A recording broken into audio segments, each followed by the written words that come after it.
Scorpio Ophiuchus, welcome to your weekly Sidereal Astrology forecast. This is going to be from March 28th through the 3rd of April, 2016. I'm Athen, and this is for Sidereal. If you are new to the channel, be sure to check out the link down below because the signs are different. All right, so this week, a very powerful week as it has been in March with this eclipse cycle. So last week we had that lunar eclipse, and that was in your 11th house of Virgo. So perhaps you got some insight about where you can improve your life so that they're more in alignment with your ideals or your visions or your hopes and dreams for the future. Maybe for some of you, group matters or organizational things or friendship, your friends in your life. So whatever that has been in terms of insight and change, it's a great week for implementing this change this week because we are in the third quarter phase, which is about taking those insights during the full moon, during the lunar eclipse, and applying them, moving them forward.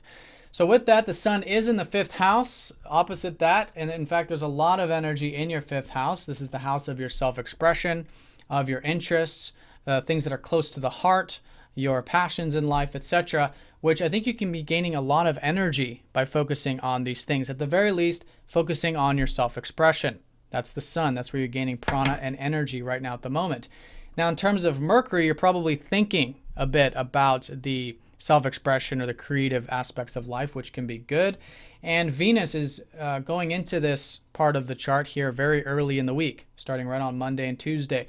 So you can enjoy it. I think there's a lot of transformation happening in this area, which I'm going to talk about. But as a backdrop, as an overall theme, I think you can find the enjoyment of self-expression, of creativity, perhaps romance, and tapping into that inner child.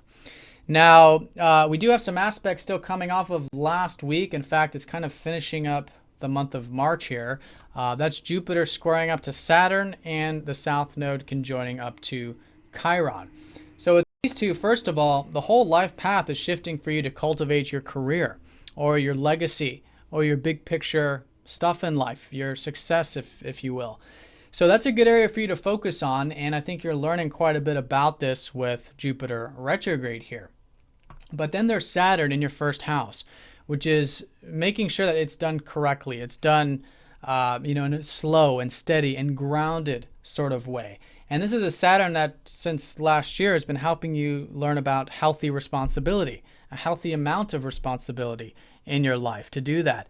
And with Saturn recently going retrograde last week, perhaps you're re-examining on what some of these responsibilities might be, how they can be restructured, and all in all, how you can access that mature and grounded approach to life generally.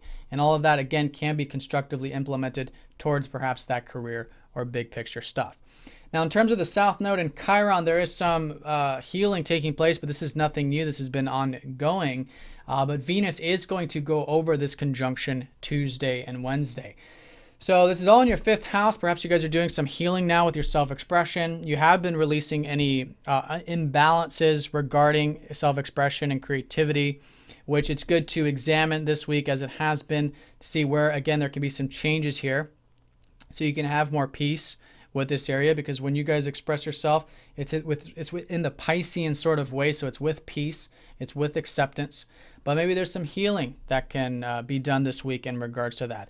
And maybe there's some old concepts, some old things that are being reworked with that as well, or changed. And this has been very important for you Ophiuchuses, because your ruler going over the South Node means that you guys, for you representing you in the chart, are going through a lot of old energies, like working with the old, and again, releasing those things that are no longer serving you.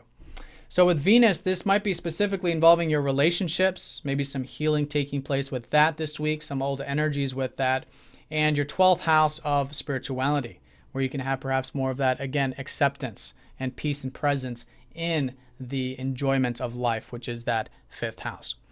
Now, early in the week as well, Mercury does square up to Pluto. So there is this intensity with the communications, perhaps with the thoughts, and particularly with your self-expression, which can be implemented in a nice, slow, and steady way, which is that square. So this is a Pluto that's been transforming your guys' sense of self-worth, your self-reliance, your self-esteem in some sense too.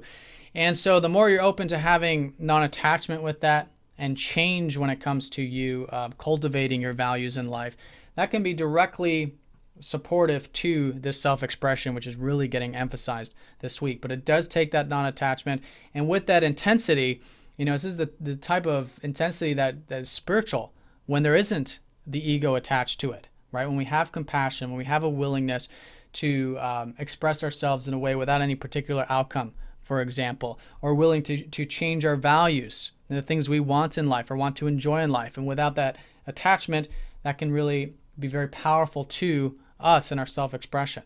So it's that kind of thing. Now, Mercury is also trining up to Saturn, though, so there is a good constructive utilization, I feel like, to your self-expression. Very grounded this week, in fact. Now, Mercury does also rule your 8th house of intimacy and deeper connections, so a good area to focus on with that as well. And also your 11th house of, again, maybe cultivating some of those ideals, making changes with those, and maybe even some of that group stuff if you're working with that.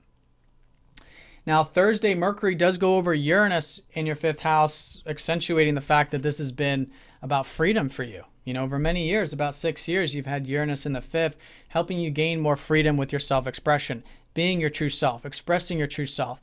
So that can really be actualized this week. And because it's a transformative planet, and because Mercury is going over the square with Pluto and stuff, it is good to bring extra attention to it, to make sure that what you're expressing or creating or doing or enjoying is grounded, but still listen to that intuition. It's a very intuitive sort of conjunction.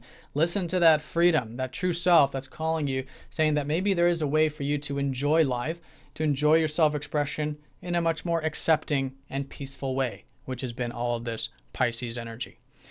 So those are the major aspects of the week. Now, over the weekend, we don't have any major aspects, but I do want to cover it. The moon is going to be in the 3rd house, so it could be a good weekend for communicating, learning, maybe reading, that kind of stuff. But again, it's all about implementing this life path stuff, which has been the status check, I think, in terms of what you can do this week to actualize these dreams or ideals or hopes of the 11th house. And for some of you, maybe get involved with community or friends or networks. All right, so Scorpio Ophiuchus, hope you guys have a great week. Thanks for watching, and I'll see you all next week.